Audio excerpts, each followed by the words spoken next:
Hi అండి, Ranjith Kumar talks లో upload చేసే పాడ్కాస్ట్ లోని బెస్ట్ ఇన్ఫర్మేషన్ ని రంజిత్ కుమార్ క్లిప్స్ ఛానల్ లో అప్లోడ్ చేస్తున్నాము. సో ఫుల్ పాడ్కాస్ట్ ని చూడాలనుకుంటే do check out Ranjith Kumar talks.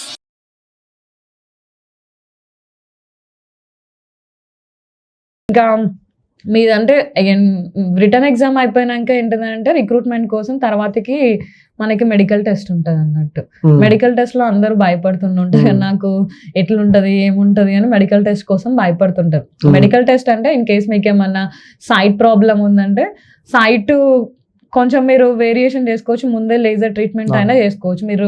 And medical test అయిపోయి మీరు రిక్రూట్మెంట్ అయిపోయినాక అట్లీస్ట్ 3 months అట్లయినా టైం ఉంటుంది, నోటిఫికేషన్ లో కూడా ఇచ్చేస్తుంటారు.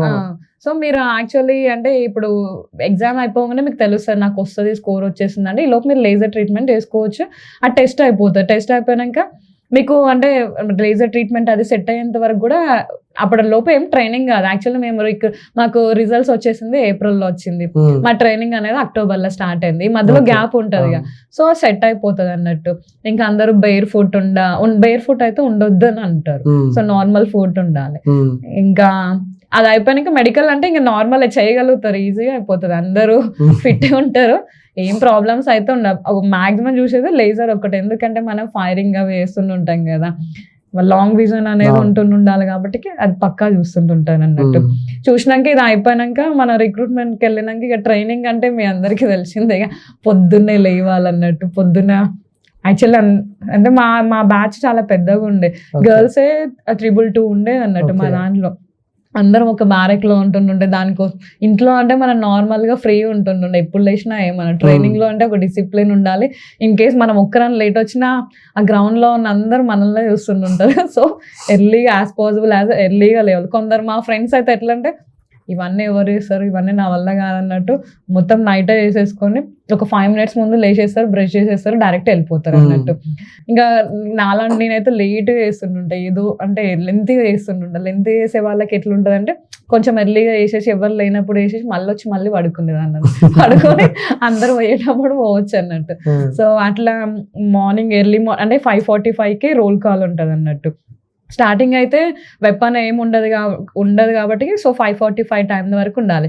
ఈ టైంలో అక్టోబర్ టైంలో అంటే ఇదే టైంలో చలి ఉంటుంది, అంత పొద్దున లేవబుద్ధి కాదు. లేచి మళ్ళీ రెడీ అయ్యి ఆ బేస్ లైన్ లోనే 1/2 hour వరకు వెయిట్ చేపిస్తుంటారు. అందరు వచ్చి 5:45కి బేస్ లైన్ వాళ్ళందరూ వస్తారు. మీరు 5 o'clock అంటే 5:30 లోపు మీరు అక్కడ ఉండాలంటారు.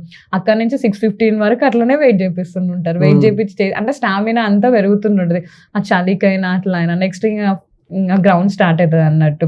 మనకు పీటీ స్టార్ట్ అవుతుంది, అందులో రన్నింగ్ చేయడం అయినా మన ఫిజికల్ ఫిట్నెస్ కోసం ఎక్సర్సైజ్ అవన్నీ చేస్తుంటారు. సో అది అయిపోగానే నెక్స్ట్ మనకు ఒక 45 minutes అయితే 1 hour టైం ఇస్తారు. టైం ఇచ్చినాక మనం ఫ్రెష్ అప్ అయ్యి బ్రేక్ఫాస్ట్ అన్ని చేసేసి మళ్ళీ క్లాస్ రూమ్కి వెళ్తాం అన్నట్టు. క్లాస్ రూమ్స్కి వెళ్ళినాక ఇంకా సివిల్ వాళ్ళకి ఎక్కువ క్లాసెస్ ఎక్కువ చెప్తుంటారు. సో మాక్సిమం అయితే క్లాసులలో అందరు నిద్రపోతున్నారు, ఎందుకంటే అంత ఎర్లీగా లేపుతారు కదా.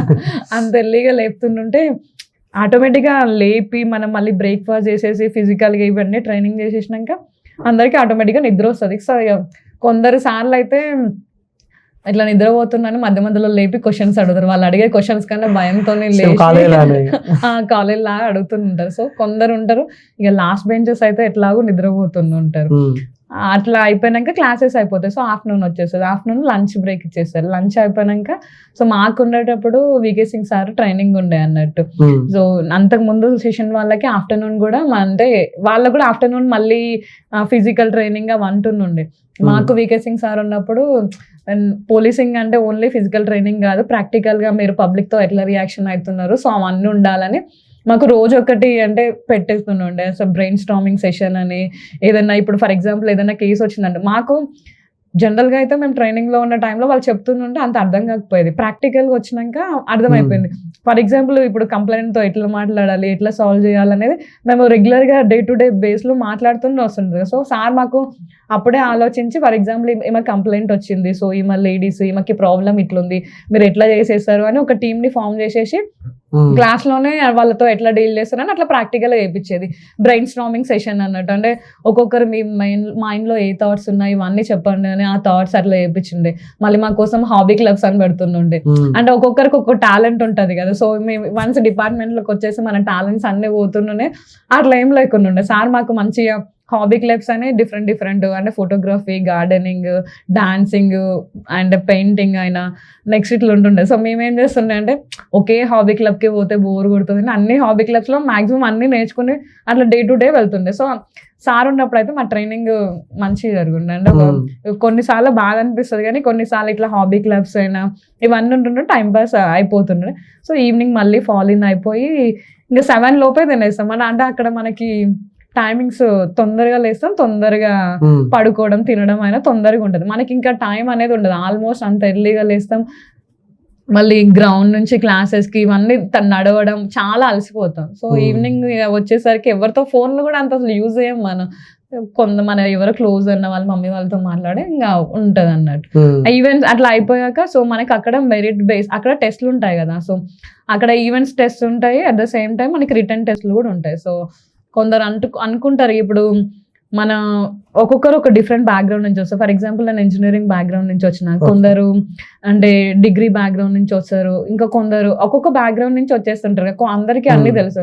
నేను బ్యాంక్ కోచింగ్ తీసుకున్నా, సో నాకు బ్యాంకింగ్ గురించి ఐడియా ఉంటుంది.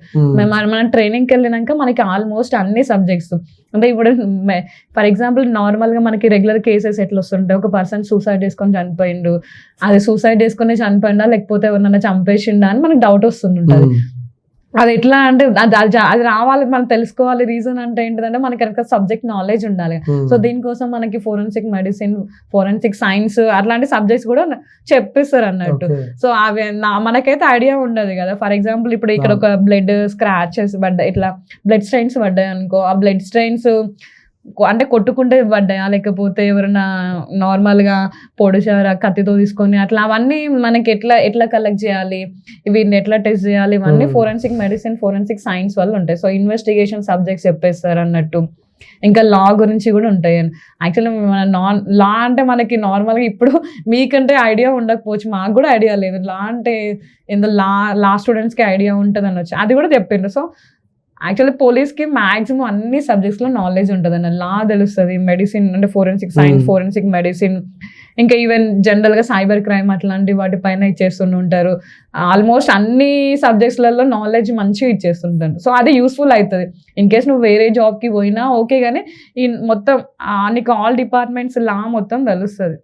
సో అట్లా అన్నీ మాకు నేర్పించేశారు అన్నట్టు. నేర్పించినాక బయటికి వచ్చినాక ఎట్లా ప్రాక్టికల్గా వేసి వస్తుంటే మాకు అప్పుడు అర్థం కాకపోతుండే. అప్పుడు మాకు ఏం చేస్తుండే అంటే ఫర్ ఎగ్జాంపుల్ ఒక మర్డర్ కేసు జరిగింది, మర్డర్ కేసు నువ్వు ఎట్లా హ్యాండిల్ చేస్తావు అని ఒక అంటే నార్మల్ డెడ్ బాడీని చూపించేసి చేస్తుండే. సో వాళ్ళు చేస్తుండే అందరం లైన్లో నిలబడి మనం ఏదో రాస్తున్నాం, ఇక్కడ నీకు ఏమేమి ఎవిడెన్స్ కనిపిస్తున్నాయి చూసి చెప్పు అని అంటే రాస్తుండే. సో అదే అక్కడ ఎక్స్పీరియన్స్, అక్కడ అందరు చేస్తున్నారు కానీ మనం చేస్తాం అదే సేమ్ స్పాట్ మన లైవ్లో చేయాల్సి వస్తుంది. కొన్ని మర్డర్ కేసులు కొంతమంది సూసైడ్ చేసుకొని చనిపోతుంటారు, ఏమో నిజంగా సూసైడ్ చేసుకుందా లేకపోతే ఎవరైనా చంపేసిందా అని మనకి లైవ్గా ప్రాక్టికల్గా తెలుస్తుంటే అర్థమవుతుంటే మళ్ళీ వీళ్ళు మాకు ఈవెన్ పోస్ట్ మార్టం అంటే ఉస్మానియా మార్చిదికి కూడా తీసుకుపోయి ఎట్లా చేస్తారు మనం ప్రాసెస్ మొత్తం చూపిస్తారు అన్నట్టు. సో అవన్నీ తెలుస్తాయి, యూస్ఫుల్ అవుతుంది కొంచెం మ్యాక్సిమం అన్నట్టు.